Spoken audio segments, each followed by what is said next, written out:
Good morning, good afternoon, or good night, my fellow Chibits. Today, I'm here to bring all of you the weekly anime review of Fairy Tail 2014.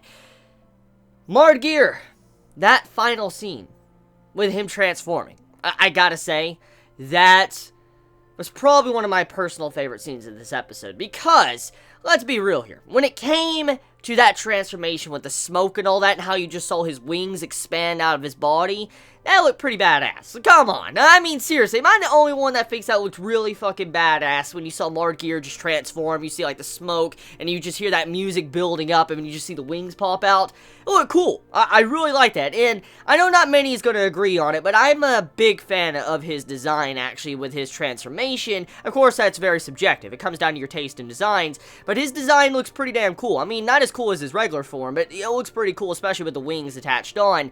So, now that I've said that, let's talk about the main plot of the episode. So, Gray, he comes to the battlefield. He finally makes it, and he is there to help out Natsu, Sting, and Rogue with their fight against Geer. But as soon as Gray arrives, a new person arrives to fight for Geer, which is an old familiar face, the Master of Sabretooth.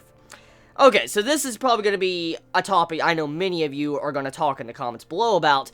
Yes, Sabretooth's master is alive, or the old Master of Sabretooth is alive, and we remember him. This is the person that caused Minerva to be like she was, and also this is the guy that was all about power, kind of tormented his daughter at a young age, and I mean, how he treated the cats as well, like, you know, he's about to kill them. So, I mean, we got to see how fucked up this guy is, and how he acts in this. It just goes to show you what type of personality he has. He gives no shits about anyone around him. He's just mainly about himself, his own personal strength. And we do know in the past, Sting also kind of KO'd this guy. Like, we thought he was dead. Even though it was kind of a cheap shot, Sting did technically finish him off and kill him. So, from our impressions of the leader of Sabretooth in the past, I don't believe any of us really thought he was actually that strong. Because, I mean, look, Natsu came in there, kind of hurt him a little bit. We got to see a flashback of that to show. And then we also got to see, you know, how Sting kind of finished him off. So, from that, you can assume that this guy is not really that strong, but we could be wrong. We'll have to see how the episodes build up. But we have it to where Sting and Rogue versus the old Master of Sabretooth, and then we have Demon Slayer magic, or Demon Ice Slayer magic, from Gray and Natsu going up against Geer with his new transformation. So, I mean, some cool battles building up here. And I want to ask real quick, how do you all feel about the Master of Sabretooth coming back? Like, how do you feel about that? Personally, let me know your thoughts, because I remember when I was reading the manga, there was many that was very half and half on this subject. Like, some were saying, like, it's pretty cool that this dude's back, and then I saw some say, like, oh my god, why is this guy back? I remember seeing, you know, mixed conversations about this when the chapter first came out, so I want to hear your anime-only thoughts. Like, how do you feel about it? Please let me know in the comments below.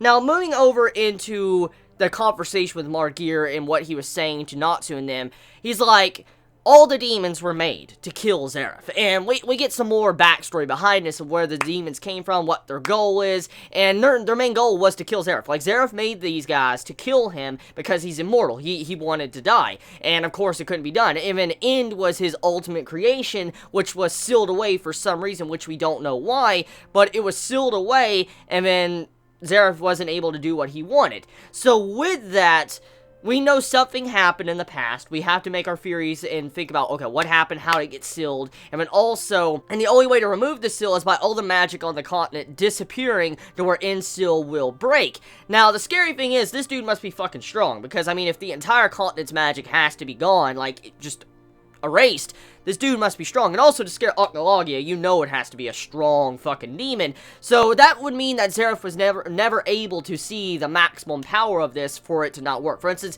at the time when End was made and for End to be sealed off, that would mean that this power, this demon, has probably never been fully shown at all.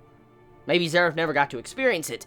And also, with the fight with Octologia and Ignil, it's actually starting to heat up, because Ignil runs up and further into the sky, because he says to Octologia, like, now that we're further up in the sky, I can go all out against you. I don't have to worry about hurting the others. Because, I mean, you think about, look at the explosions they've been doing in the sky. It's like fucking mini nukes they're shooting out of their face. So, with the mini nukes they're shooting, I think they do need to go a little bit higher. Because, I mean, if Ignil's saying, like, he's holding back, and what we're seeing with these nukes going on, just imagine how much more powerful this fight, like, how big and colossal this fight's gonna be later on. Probably next episode or a couple episodes from now.